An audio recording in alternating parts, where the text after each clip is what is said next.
Welcome back to our video series to help you create a high converting Shopify store with PageFly.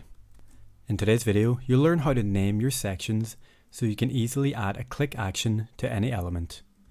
So here we are in the PageFly editor, and you need to use a page that has multiple sections, as does this one.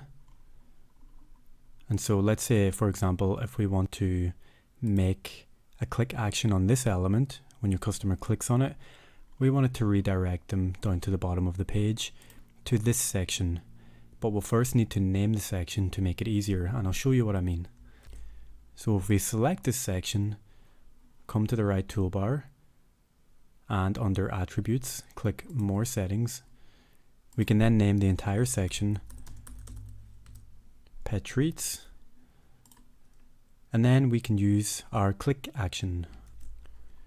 So we'll come back up to the element we want to add it to, which is this image element right here. And in the General tab, under Click Action, select Scroll to Section. And now we simply just choose our section. And you can see that if we had not renamed the section, it would become very confusing as to which section we should assign to the click action. But now that we have it renamed, we can choose Pet Treats, and then we can save and publish the page. And press Live View. So now when a customer clicks on this specific element, it should redirect them to the bottom section that we renamed.